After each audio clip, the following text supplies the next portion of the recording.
پہنی وائٹ پگڑی اس کی روبدار شخصیت کو مزید چار چاند لگا رہی تھی جب اپنے ساتھ چلتے اپنے رائٹ ہینڈ دلشیر کی بات پر وہ ہولے سے مسکرایا تھا، جس پر اس کی دونوں گالوں پر واضح ہوتے خوبصورت گڑے دیکھنے والی آنکھوں کو اپنا اسیر بنانے کے لیے کافی تھے۔ اس نے وہاں آ کر اسٹیج پر بیٹھی فیضان جتوئی سے بغلگیر ہوتے وہاں ہوتی تمام چمگوئیاں بند کر دیا تھا۔ جابر خان کی حسد بھری آگ اگلتی نظریں سردار ذاکوان کے مسکراتے چہرے پر جمی ہوئی تھی۔ جس طرح باقی قبیلوں کے بڑے لوگ جھک جھک کر سردار ذاکوان کو مل رہے تھے، اس بات نے اس کے حاسدوں کو جلا کر راکھ کر دیا تھا۔ کیا ہوا جابر خان؟ آپ تو بہت شدت سے منتظر تھے سردار لالا کے آنے کا، اب جا کر ملیں گے نہیں ان سے؟ اسجد جابر خان کی مانند پڑتی رنگت دیکھ کر استازیہ لہجے میں مخاطب ہوا۔ ارد گرد متوجہ لوگوں کی وجہ سے جابر خان کو ناچار اٹھ کر جانا پڑا۔ سلام سردار سائیں۔ سردار ذاکوان سے ہاتھ ملاتے اس نے باقی سب کی طرف جھک کر اس کے ہاتھ پر ماتھا ٹیکا تھا۔ کیسے ہو جابر خان؟ سردار ذاکوان نے ٹانگ پر ٹانگ رکھے اپنے مخصوص مغرور لہجے میں پوچھا تھا۔ اللہ کا کرم ہے سردار سائیں۔ جابر خان مٹھیاں بیچے بہت مشکل سے اپنا لہجہ ٹھیک کرتے رکھتے ہوئے بولا۔ بہت بہتر۔ ذاکوان خوشی کے موقع پر کوئی بدمزگی نہیں چاہتا تھا، خانوں سے ان کے کارناموں کا حساب کل جرگے میں ہی مانگنے والا تھا۔ اف کتنی ٹھنڈ ہے، مجھے لگتا ہے میں تو اس ٹھنڈ میں جم جاؤں گی۔ اگر آج اسائنمنٹ سبمٹ نہ کروانی ہوتی تو میں کبھی نہ آتی۔ دونوں ہاتھوں کو آپس میں مسلتے عنائشہ سردی سے کانپتے ہوئے بولی تھی۔ اس کے ساتھ چلتی زرجان نے نگاہیں موڑ کر اس کی جانب دیکھا۔ نیوی بلو جینز کے اوپر پنک کلر کا لانگ کوٹ پہنے، سر پر اسٹائلش سی گرم پنک کلر کی ہی کیپ پہنی، وہ سردی سے لال گلابی ہوتی ہمیشہ کی طرح بے پناہ حسین لگ رہی تھی۔ اس کے سیاہ بال کیپ سے نکلتے شانوں پر پھیلے ہوئے تھے، جبکہ روئی جیسے نرم گال سردی کی شدت سے گلابی ہو چکے تھے۔ سرجان اس چلتی پھرتی آفت کو دیکھ کر مسکرا دی تھی۔ یہ نازک سی گڑیا یونی کے ہر لڑکی کی اولین خواہش تھی، بوروں کی طرح وہ اس کے آگے پیچھے منڈلاتے رہتے تھے، مگر عنائشہ نے آج تک کبھی کسی کی جانب مڑ کر دیکھا تک نہیں تھا۔ وہ حلیے سے جتنی ماڈرن اور نکچڑی معلوم ہوتی تھی، در حقیقت اتنی ہی سافٹ اسپوکن اور اپنی حدود کی پاسداری کرنے والی تھی۔ بچپن سے جس پہناوے کی عادت تھی وہ چھوڑنا اس کے لیے کافی مشکل تھا۔ اب اگر آ گئی ہو تو کلاسز تو لو، اتنی ٹھنڈ بالکل بھی نہیں ہے، تھوڑا سا تو برداشت کرنا سیکھو۔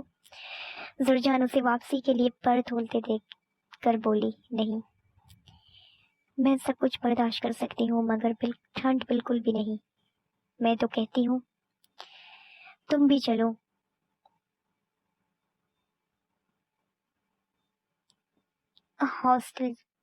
اپنے ہاسٹل چلی جاؤ۔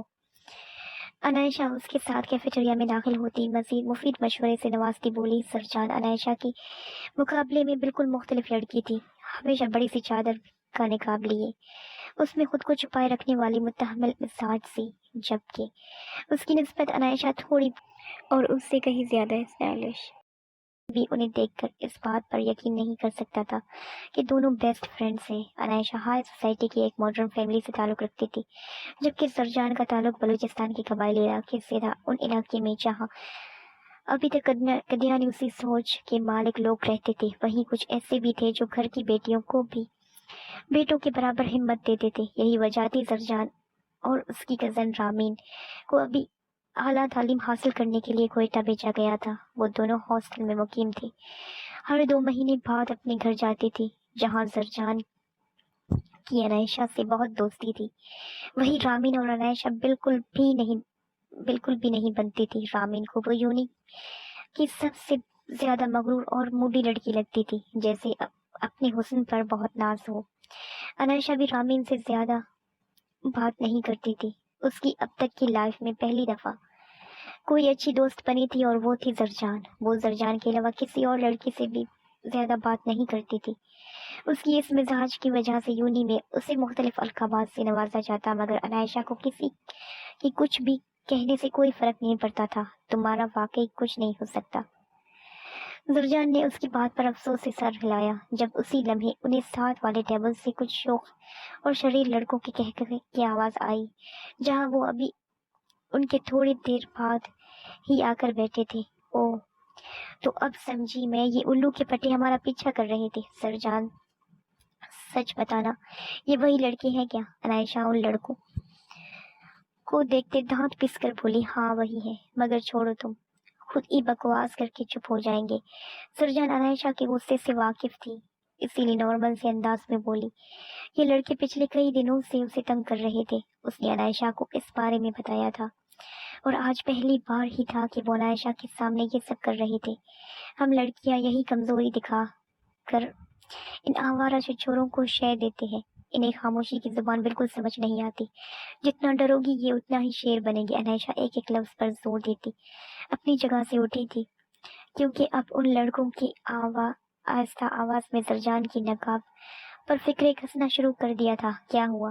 پہلی بار چادر میں لڑکی دیکھی ہے؟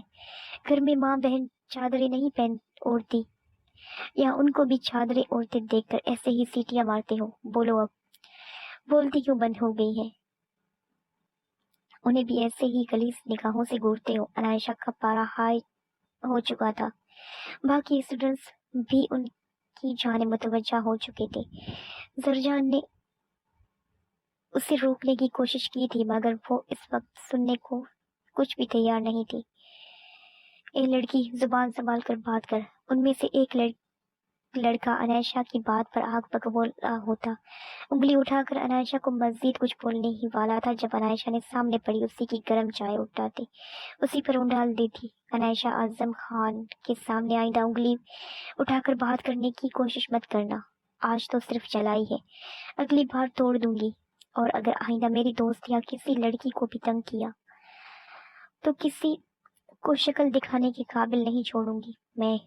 عنائشہ اسے غضبناک نگاہوں سے وارن کرتی زرجان کا ہاتھ پکڑتی وہاں سے نکل گئی تھی۔ پورے کیفے میں سناٹا چھا گیا تھا۔ عنائشہ اعظم خان کسی کو گھاس نہیں ڈالتی تھی، اس بات پر سب کو غصہ آتا تھا، مگر جب وہ کسی سے بات کرتی تھی تو 2 پل میں اس ایسی ہی عزت اتار کر رکھ دیتی تھی۔ اسی لیے اب سب خود ہی اس سے دور رہتے تھے۔ میم، ابھی آدھے 1 گھنٹے بعد آپ کی بیرسٹر آفندی صاحب کے ساتھ میٹنگ ہے، یہ اس کی فائل جو آپ نے منگوائی تھی۔ مہناز بیگم کی سیکرٹری ان کے پاس کھڑی انہیں ریمائنڈ کرواتے ہوئے بولی۔ ٹھیک ہے، تم جاؤ۔ مہناز بیگم اپنی پیشانی مسلتے وہاں سے جانے کا اشارہ کر گئی تھی۔ اس کے جاتے ہی دونوں نے موبائل پر کوئی نمبر ڈائل کرتے کان سے لگایا۔ تیسری بیل پر کال اٹینڈ کر لی گئی تھی۔ سردار زاکوان چتوئی اسپیکنگ۔ دوسری جانب سے ابھرتی بھاری آواز مہناز بیگم جیسی خاتون کے ماتھے پر بھی پسینے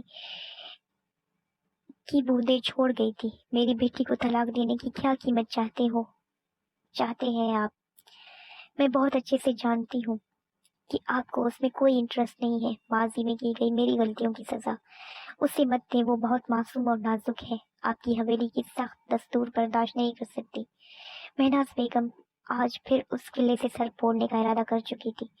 مہناز بیگم کی بات کے جواب میں سردار زاکوان کا جاندار